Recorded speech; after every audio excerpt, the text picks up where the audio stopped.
आप सभी को मेरा नमस्कार। पिछले कुछ दिनों से हम देख रहे हैं कि जैसे जैसे देश भर में कोरोना के केसेस बढ़ रहे हैं, देश के कोने कोने में, हर राज्य में ऑक्सीजन की डिमांड बढ़ रही है, दवाइयों की डिमांड बढ़ रही है, वैक्सीन की डिमांड बढ़ रही है और जगह जगह इनकी कमी महसूस हो रही है। पिछले कुछ दिनों से दिल्ली में भी ऑक्सीजन की काफ़ी ज़्यादा अफरा तफरी मची हुई है। कभी इस हॉस्पिटल में ऑक्सीजन की कमी हो गई, कभी उस हॉस्पिटल में ऑक्सीजन की कमी हो गई, इस हॉस्पिटल में 2 घंटे की ऑक्सीजन बच गई। मैंने खुद रात रात भर अस्पतालों में ऑक्सीजन का इंतजाम कराने में गुजारी है कि कहीं किसी अस्पताल में ऑक्सीजन की कमी से कहीं मौत नहीं हो जानी चाहिए।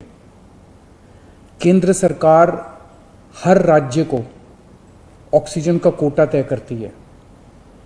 देश भर में जितनी भी ऑक्सीजन बनती है, केंद्र सरकार तय करती है कि इस राज्य को इतनी ऑक्सीजन मिलेगी, इस राज्य को इतनी ऑक्सीजन मिलेगी। अब दिल्ली को कितनी ऑक्सीजन चाहिए? दिल्ली सरकार ने अपना एक एस्टिमेशन लगाया जिसके हिसाब से दिल्ली को रोजाना 700 टन ऑक्सीजन की जरूरत है। केंद्र सरकार ने हमारा कोटा कल तक 378 टन तय किया हुआ था। ये कोटा कल शाम को बढ़ा के 480 टन कर दिया है केंद्र सरकार ने। इसके लिए हम केंद्र सरकार के बहुत बहुत आभारी हैं। हालांकि हमें अभी और भी काफ़ी ऑक्सीजन चाहिए, लेकिन केंद्र सरकार ने जितना भी बढ़ाया है उसके लिए हम उनका बहुत बहुत शुक्रिया अदा करते हैं। अब केंद्र सरकार ये भी तय करती है कि जो आपके कोटे की ऑक्सीजन है वो कौन सी कंपनी देगी। जैसे दिल्ली में तो ऑक्सीजन बनती नहीं है, दिल्ली की सारी ऑक्सीजन दिल्ली के दूसरे राज्यों से, दिल्ली के बाहर के दूसरे राज्यों से आती है। तो केंद्र सरकार तय करती है कि फलाने राज्य की ये कंपनी आपको इतने किलो ऑक्सीजन देगी, फलाने राज्य की ये कंपनी आपको इतने किलो ऑक्सीजन देगी। मान लो राजस्थान की ये कंपनी आपको इतने किलो देगी, हरियाणा की ये कंपनी आपको इतने किलो देगी। तो केंद्र सरकार कंपनियां तय करती है कि किस कंपनी से दिल्ली को अपने कोटे की ऑक्सीजन आएगी। अब दूसरी समस्या यहां पे आ रही है कि ये जो कंपनियां जिन राज्यों में हैं, उनमें से कुछ राज्यों की सरकारों ने उन कंपनियों से जो दिल्ली के कोटे की ऑक्सीजन आनी थी वो भेजनी रोक दी। राज्यों ने कहा कि पहले हम अपने राज्य में इस्तेमाल करेंगे, दिल्ली का कोटा भी हम इस्तेमाल करेंगे, दिल्ली के जो ट्रक हैं वो जाने नहीं देंगे। लेकिन मैं केंद्र सरकार का और दिल्ली हाईकोर्ट का शुक्रिया अदा करना चाहता हूं। पिछले 2-3 दिन के अंदर उन्होंने हमारी बहुत मदद की है, जिसकी वजह से अब ऑक्सीजन दिल्ली पहुंचने लगी है। जो जो दिक्कतें आ रही थी, हम लगातार पिछले 2 दिन से एक मिनट टू मिनट, मैं खुद, मनीष जी, मैं, हमारे सारे ऑफिसर्स केंद्र सरकार के लगातार संपर्क में थे। परसों रात को मुझे याद है जब जीटीबी हॉस्पिटल में वहाँ का ट्रक एक पड़ोसी राज्य से चलना था पर वो चला नहीं, जीटीबी ऑक्सीजन में आनी थी ऑक्सीजन, तो एक केंद्रीय मंत्री को हमने फ़ोन किया और उन्होंने तुरंत वहाँ पे बात करके उस ट्रक को वहाँ से छुड़वाया। हम लगातार संपर्क में हैं, एक ट्रक को अस्पताल पहुँचाने की कोशिश कर रहे हैं। हम सब लोग 24 घंटे काम कर रहे हैं, सोई नहीं है। हाईकोर्ट और केंद्र सरकार से जो मदद हमें मिली है उसके लिए तहे दिल से हम उनका शुक्रिया अदा करना चाहते हैं। जो कोटा हमारा बढ़ाया गया है अभी ऑक्सीजन का, उसमें उड़ीसा से काफ़ी ऑक्सीजन आनी है। तो बढ़े हुए कोटे की ऑक्सीजन को भी दिल्ली पहुंचने में कुछ दिन लग जाएंगे। हम कोशिश कर रहे हैं कि अगर हो सके तो हवाई जहाज के जरिए उड़ीसा के से ऑक्सीजन लाई जा सके।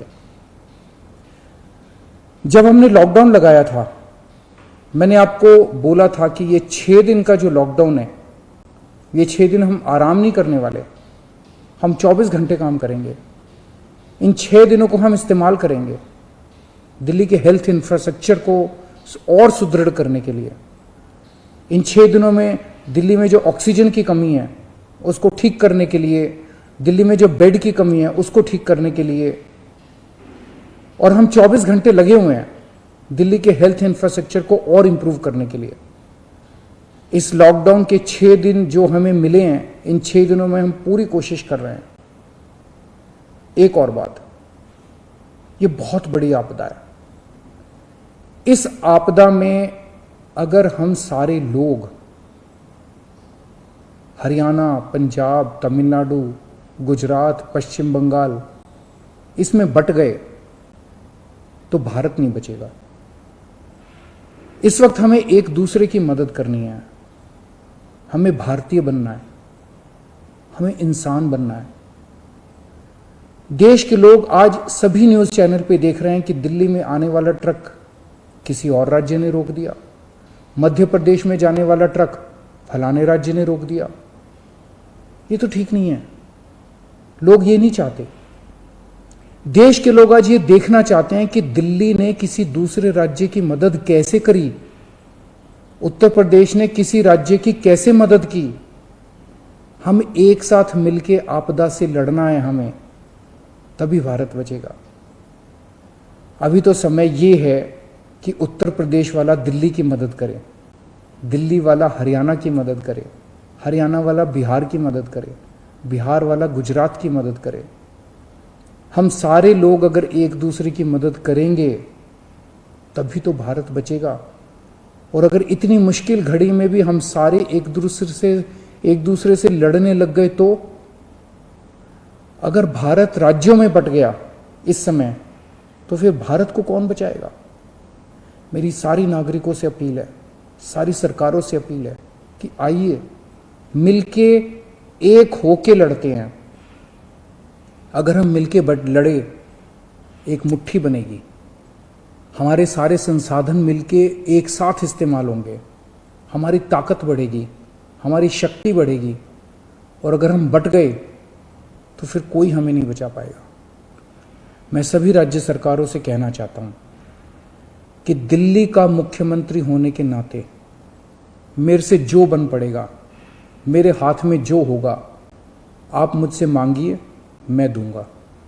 पूरे देश की मदद करेंगे। अगर दिल्ली में हमारे पास ऑक्सीजन जरूरत से ज्यादा होगी तो हम दूसरे राज्यों को ऑक्सीजन देंगे। अगर हमारे पास किसी दवाई की ज्यादा मात्रा होगी तो वो भी हम दूसरे राज्य के साथ बांटेंगे। और जब दिल्ली में कोरोना कम होगा और किसी दूसरे राज्य में डॉक्टर्स की जरूरत हुई, हम वहां डॉक्टर्स भी भेजेंगे। हम सभी भारतवासी हैं, हम अपने देशवासियों की मदद करेंगे, सभी राज्यों की मदद करेंगे, क्योंकि ये बीमारी कोई बॉर्डर देख के नहीं फैलती। मैं उम्मीद करता हूं कि इसी भावना के साथ हम सभी मिलके एक साथ, सारी सरकारें, केंद्र सरकार, सारी राज्य सरकारें, हम मिलके काम करेंगे, एक भारत बन के काम करेंगे कोरोना को हराने के लिए। हमें पूरी दुनिया के सामने दिखा देना है कि विश्व में सबसे ज्यादा कोविड केसेस भारत में होने के बावजूद कैसे भारत के लोगों ने, यहाँ की सरकारों ने मिलके कैसे इस आपदा से लड़ाई की, कैसे हमने सारा प्रबंधन किया। भारत के लोग दुनिया को दिखा देंगे कि कैसे एक साथ मिलके इस खतरनाक बीमारी को हमने हराया। जय हिंद।